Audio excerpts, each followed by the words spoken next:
অত্র ইউনিয়নের সাবেক চেয়ারম্যান জেলা বিএনপির যুগ্ম সম্পাদক রফিকুল ইসলাম, সাধারণ সম্পাদক শহীদুল ইসলাম, ছাত্রদল কেন্দ্রীয় সংসদের সহসভাপতি মুসা, যুগ্ম সম্পাদক রাজু আহমেদ, উপস্থিত রয়েছেন শৈলকুপা উপজেলা বিএনপির নেতৃবৃন্দ, ছাত্রদল যুবদল স্বেচ্ছাসেবক দলের নেতৃবৃন্দ, অত্র ইউনিয়নের সর্বস্তরের নেতৃবৃন্দ, সবাইকে অভিনন্দন জানিয়ে আজকের সভার প্রধান অতিথিকে বক্তব্য দেওয়ার জন্য মাইক হস্তান্তর করেছি। আল্লাহ হাফেজ। বাংলাদেশ জিন্দাবাদ। বিসমিল্লাহির রহমানির রহিম। আমরা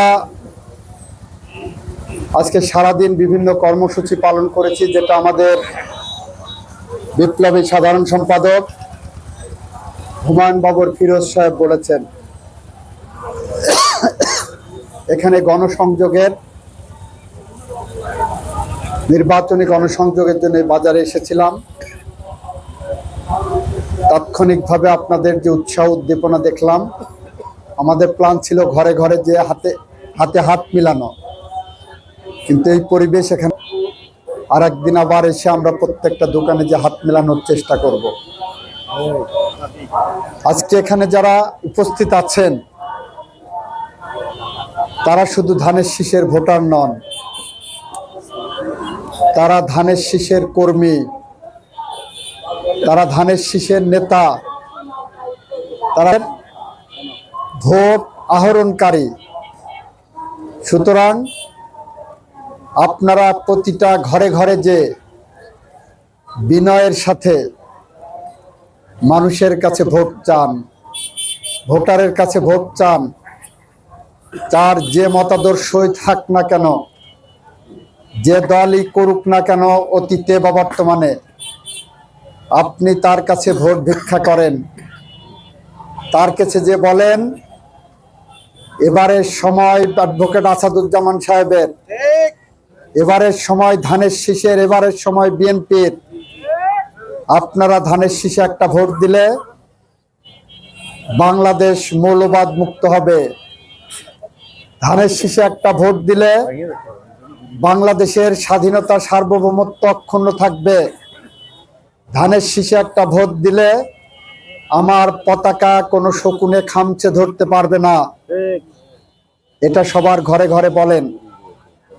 আপনারা বলতে পারেন গত 17 মাসে শৈলকুপা, যেটাকে সন্ত্রাসের জনপদ হিসাবে মানুষ চিনত, যেখানে রক্তাক্ত জনপদ শৈলকুপা, সেই শৈলকুপাকে গত 17 মাসে আমরা শান্ত রেখেছি। যে শৈলকুপায় প্রতি বছর ঈদ আসলে গ্রামে গ্রামে কাজে হতো, কমপক্ষে কোনো না কোনো গ্রামে একটি দুইটি লাশ পড়তো, আমরা সেই শৈলকুপাতে 3টা ঈদ পেয়েছি গত 17 মাসে। আলহামদুলিল্লাহ, কোনো গ্রামে কাজে হতে দেয়নি, কোনো গ্রামে কোনো লাশ পড়েনি, কোনো মায়ের বুক খালি হয়নি। শৈলকুপাতে মিথ্যা মামলা হতো, গায়েবী মামলা হইতো, রাজনৈতিক প্রতিপক্ষকে হামলা করার জন্য, দমন করার জন্য। আমরা চ্যালেঞ্জ দিয়ে বলছি, গত 17 মাসে এই শৈলকুপাতে রাজনৈতিক প্রতিপক্ষকে দমন করার জন্য আমরা কোনো মিথ্যা মামলার সংস্কৃতি চালু করি নাই। আপনারা ঘরে ঘরে যে কথা বলেন, আপনারা আপনার গৃহিণীকে বলেন বিএনপি এবার ক্ষমতায় গেলে ফ্যামিলি কার্ড ইস্যু করবে, যে ফ্যামিলি কার্ডের বিপরীতে প্রত্যেকটা গৃহিণীকে 2500 টাকা করে মাসিক ভাতা দেওয়া হবে। বিএনপি ক্ষমতায় গেলে কৃষক কার্ড ইস্যু করবেন, যে কৃষক কার্ডের বিপরীতে সরকার থেকে প্রতি কৃষককে 2500 টাকা করে মাসিক কৃষি সুবিধা দেওয়া হবে। এটা আমাদের নির্বাচনী অঙ্গীকার, এটা আমাদের নির্বাচনী ইশতেহারে উল্লেখ করা হয়েছে। আপনারা লিফলেটটা হাতে পেলে পড়ে দেখবেন। বিএনপি যেটা বলে সেটা করে, যদি না করে সামনের বার ভোট দেবেন না। আমরা বিএনপি বলেছিল জনগণের ভোটাধিকার ফিরিয়ে দেওয়ার জন্য তত্ত্বাবধায়ক সরকার আনতে হবে। বিএনপি সেটা এনে দিয়েছেন। আপনারা নির্ভয়ে নিঃশঙ্ক চিত্তে ভোট দিতে যাবেন। তবে আজকের পরে যারা ভোট চাইতে যাবেন তাদের অনুরোধ করছি, তারা আল্লাহর ওয়াস্তে কেউ ভোট চাইতে যে বেহেশতের টিকিট বিক্রি করবেন না কোনো ভোটারের কাছে। বেহেশতের টিকিট যারা বিক্রি করে তারা আল্লাহর সাথে শিরক করেন। বেহেশতের টিকিট যারা বিক্রি করেন তারা আল্লাহর সাথে শিরক করেন, তারা সবচেয়ে বড় পাপ করেন। আমরা যারা মুসলমান, আমরা যারা ইসলাম ধর্মে বিশ্বাস করি, আমাদের বিশ্বাসের জায়গাটা হলো রোজ কিয়ামতের দিন হাসরের মাঠে আল্লাহ বেহেশতের টিকিট দেবেন। তার আগে যদি কেউ দেন সেটা আল্লাহর সাথে শিরক করার সমান। ইভেন রোজ কিয়ামতের দিন আমাদের প্রিয় নবী, আল্লাহর দোস্ত, প্যারে মহব্বত আমাদের হযরত মুহাম্মদ সাল্লাল্লাহু আলাইহি সাল্লাম তার প্রিয়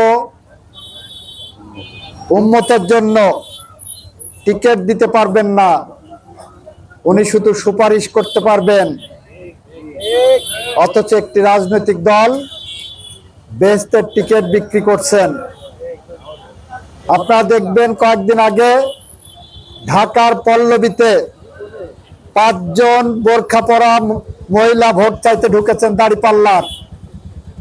সেখানে যখন বেহেশতের টিকিটের কথা বলছেন, ওই এলাকার লোকজন তাদের চ্যালেঞ্জ করেছেন।